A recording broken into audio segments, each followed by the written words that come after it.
আজকে থেকে আপনাদের সামনে প্রতিদিন ইসলামিক 10টি করে প্রশ্ন এবং উত্তর আলোচনা করব। যদি ভিডিওটি ভালো লেগে থাকে তাহলে চ্যানেলটিকে সাবস্ক্রাইব করে পাশে থাকবেন সবাই। আচ্ছা, তাহলে শুরু করা যাক। 1 নম্বর প্রশ্ন হচ্ছে, সিরাতুন নবী কি? উত্তর হবে, সিরাতুন নবী হলো আল্লাহর নবী। এর জীবনালেখ্য নবীর জীবনাদর্শ ও আল্লাহ প্রদত্ত এক আলোকচ্ছটার বাস্তব রূপ। 2 নম্বর প্রশ্ন হচ্ছে, নবী শব্দের অর্থ কি? উত্তর হবে বার্তাবাহক ও সংবাদ বাহক। 3 নম্বর প্রশ্ন, রাসূল শব্দের অর্থ কি?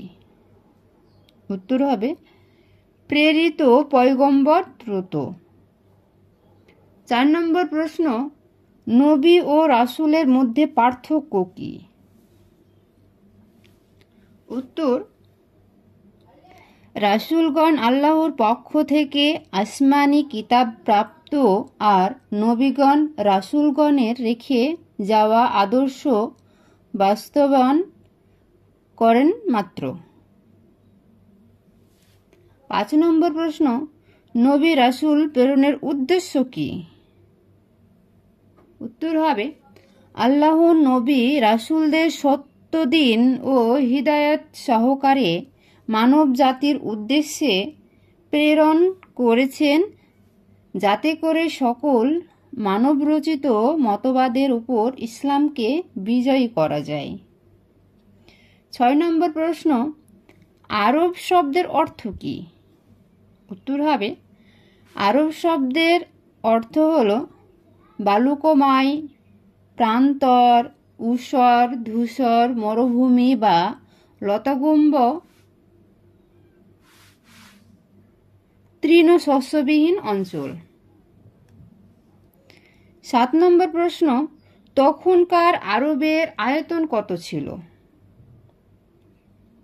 উত্তর হবে তখনকার আরবের মোট আয়তন ছিল 10 থেকে 13 লক্ষ বর্গমাইল।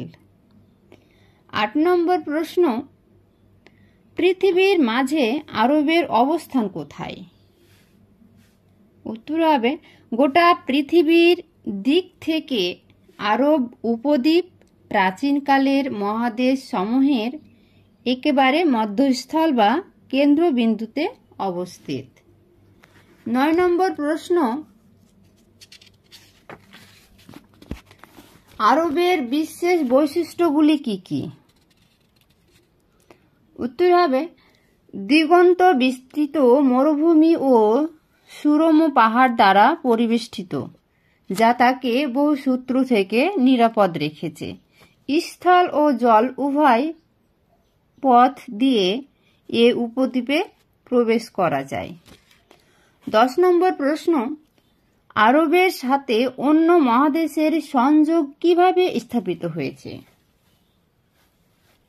উত্তর, আরবের উত্তর পশ্চিমে আফ্রিকা মহাদেশের প্রবেশ পথ, উত্তর পূর্ব সীমান্তে ইউরোপের প্রবেশ পথ, পূর্ব সীমান্তে ইরান ও মধ্য এশিয়া হয়ে চীন ও ভারত সহ এশিয়ার প্রবেশদ্বার। আজ এই পর্যন্ত, আবার পরের ভিডিওতে আলোচনা করব।